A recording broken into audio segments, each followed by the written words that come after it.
Right பாருங்கள், எங்களோட 68வது கேள்விக்கு வரோம். இது வந்து 2 கார்பனையுடைய ஒரு அல்கைன்லேருந்து எசுத்தர் உருவாகிக்குது. சரியா, அல்கைன்லேருந்து எசுத்தர் உருவாகிக்குது. இந்த எசுத்தரை எப்படி உருவாக்கலாம்டா, ஒரு முதல் அல்கஹால் இதை நான் வந்து உடைச்சி பார்த்து எப்படி சேர்க்கலான்னு நான் யோசிக்கிறேன். CH3 C டபுள் பொண்டோ OH ஒரு 2 கார்பனையுடைய கார்பாக்சிலிக் அமிலமும் CH3 CH2OH ஒரு முதல் அல்கஹாலும் இணைந்து செறிந்த H2SO4 முன்னிலையில் இந்த தாக்கம் நடந்தால் ஒரு எசுத்தர் உருவாகும். இது 3 கார்பனையுடைய ஒரு அல்கைன், இதிலேருந்து 2 கார்பனையுடைய கார்பாக்சிலிக் அமிலமும் 2 கார்பனையுடைய முதல் அல்கஹாலையும் தொகுக்கணும். சரியா, நான் வந்து இது முதலாவது 2 கார்பனை உடைய அல்கீனா மாற்றுறேன். 2 கார்பனையுடைய அல்கீனா மாற்றுறதுக்கு H2PT குயினலின் பேரியம் சல்ஃபேட் யூஸ் பண்ணுவோம். H2PT குயினலின் பேரியம் சல்ஃபேட் யூஸ் பண்ணால் இந்த அல்கைன் வந்து 2 கார்பனை உடைய அல்கீனாக மாறும்.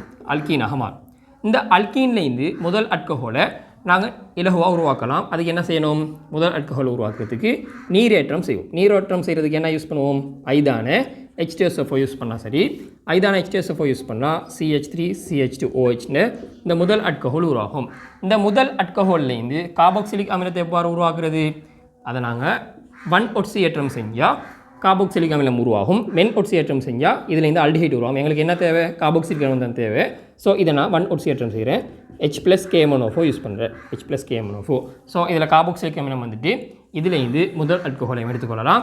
இந்த முதல் அல்கஹாலும் கார்பாக்சிலிக் அமிலமும் செறிந்த H2SO4 முன்னிலையில் தாக்கமடைஞ்சால் இந்த எசுத்தர் வரும். சரியா, இதுதான் எங்களோட 68வது கேள்வி.